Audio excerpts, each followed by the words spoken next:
A hush settles over Valley Ranch as Jerry Jones leans back in his office chair, fingers steepled, unfazed by the public clamor over Micah Parsons' trade request. It's a stance he's mastered over 3 decades in the NFL. Patience is power. To understand why Jones isn't sweating, let's unpack the history, the leverage, the timing, and what it all means for the Cowboys championship window. First, the blueprint. In 1993, Emmitt Smith sat out 2 games, demanding a new deal after back-to-back rushing titles. The Cowboys stumbled out 0-2 but didn't blink. Jones let the holdout play out, then inked Smith to a 4-year, $13.6 million contract, making him the highest-paid back of that era. Smith went on to win MVP and hoist the Lombardi Trophy. Fast forward to 2016, Zach Martin held out in training camp. Jones and company waited him out through August, then signed him to a deal that cemented the offensive line's Hall of Fame core. Last year, CeeDee Lamb's contract dance ended similarly: public bickering, then extension. In each case, Jones resisted the rush, weighed performance under the microscope, and struck when the team's needs and leverage aligned. Now Micah Parsons, the 2-time All-Pro edge rusher, publicly demanded a trade after months of stalled talks. Many fans gasped, a cornerstone player threatening departure. But Jones sees no red herring. He's heard "trade me" since DeMarcus Lawrence in 2019, since Dak Prescott's franchise tag saga in 2020. None of those threats precipitated a breakup. Why? Because ownership understands that threats without sit-outs or guarantees are cheap talk. Parsons has 1 year left on his rookie deal. If push comes to shove, the Cowboys can franchise tag him twice, keeping him through 2027 at a price with a league-high tender, yes, but no permanent departure. Jones knows the machinery. Second, the leverage. Parsons' explosive start in Dallas built his brand and his bargaining power. But any holdout barrels down 2 paths. If he plays, the team wins. If he sits, the team sputters. Jones holds tight until Parsons converts that leverage into tangible value. Game-changing plays on the field, a proven impact in must-wins. He's betting Parsons wants to play and wants to win in Dallas more than he wants a short-term payday. And if Parsons truly values legacy, he'll accept the mid-August deadline pressure and the looming regular season jeopardy before he risks missing games. Third, the evaluation window. By dragging talks into training camp and beyond, Jones accumulates data, health reports, practice film, off-season improvement. He reminds us, often a year's growth or decline becomes obvious only under pads. Could Parsons' back tweak, limiting reps? Might his move-to-move consistency wobble? Jones has lived through long talks that backfired, overpaying stars who peaked early. He'd rather wait, ensure the physical elements align, and verify that the superstar remains a superstar before signing on the dotted line. Fourth, the financial calculus. NFL payroll caps rise annually, and Jones knows that a blockbuster early season payday could hamstring roster construction.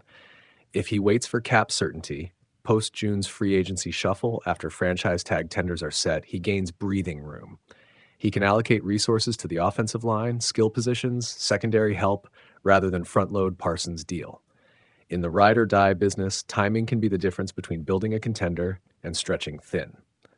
Finally, the message. Jones's refrain, "Don't lose any sleep over it," isn't dismissal. It's a signal. Business as usual. The Cowboys are in perennial win-now mode. Their first game is still a month away. The locker room isn't fracturing. The head coach hasn't publicly backed one side. The media firestorm is a familiar ritual in Big D every August. By projecting calm, Jones deflates the narrative drama, rewires the optics. This isn't a crisis. It's a negotiation. Where do things go from here? Expect a high-stakes August. Parsons will want assurances, guarantees, annual value north of TJ Watt's $41 million AAV, guarantees rivaling Myles Garrett's $123 million. Jones will counter with structure, offset language, incentive-laden guarantees, no-tag clauses limited. They'll huddle privately, measure mutual pain thresholds. Parsons' desire to play versus Jones's duty to fiscal prudence and competitive balance. Ideally, they'll strike a mid-camp deal, a 4-year extension that places Parsons among the highest-paid non-QBs without undermining future flexibility. If not, the franchise tag looms. 2 tags would cost upward of $30 million in year 1, $35 million in year 2. Painful, but doable. In that scenario, Parsons plays on the tag, team performance remains intact, and negotiations restart each February. It's not sexy, but it preserves the status quo and keeps the defense formidable. In the end, Jones isn't worried because he's played this game before and won. He knows threats without dates don't force his hand. He trusts time to reveal truth. Whether Parsons is day one MVP material or a luxury down the stretch, whether his body endures, whether his presence can tilt playoffs, Jones is content to wait, adjust, and pounce when the moment is prime. Meanwhile, fans can pace themselves. Dallas is built for marathon negotiations, not sprint rescues. And in that long game, Jerry Jones has owned the finish line more times than any owner in NFL history. This time won't be different. Jerry Jones isn't losing sleep over Micah Parsons' contract holdout, and here's why. As training camp reaches its padded phase, the biggest subplot in Dallas isn't X's or Oz's. It's a standoff over money. All-pro linebacker Micah Parsons, fast becoming the NFL's premier defensive threat, has publicly requested a trade after failing to make progress on a massive extension. Yet Cowboys owner Jerry Jones is unfazed. In fact, he's leaning in on a time-tested strategy: patience. 1. A franchise owner's recall of past holdouts. Jones isn't new to high-stakes contract standoffs. He points back to 3 hallmark negotiations in franchise history. Emmitt Smith, 1993. After consecutive rushing titles, Smith held out for a new deal. 2 games into the season, when Dallas started 0-2, the side struck a 4-year, $13.6 million extension.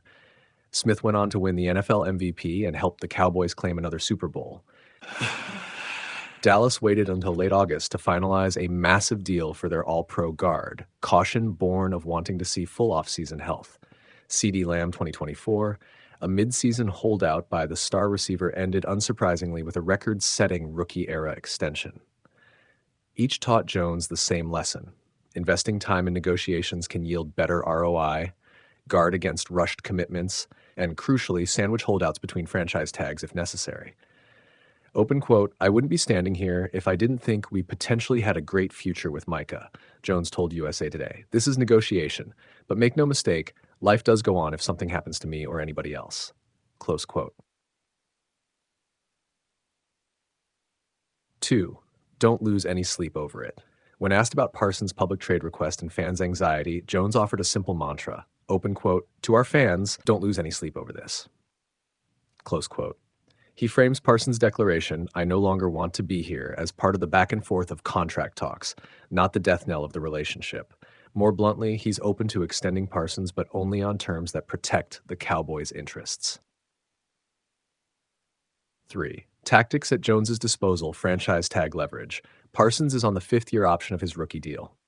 Dallas can deploy the non-exclusive franchise tag, projected north of $30 million in 2026, and tag him again in 2027, effectively locking him into Dallas through 3 more seasons if negotiations stall. In-season pressure. While Dallas would suffer on the field without Parsons, Jones is betting that mutual need will ultimately funnel both sides back to the table in good faith.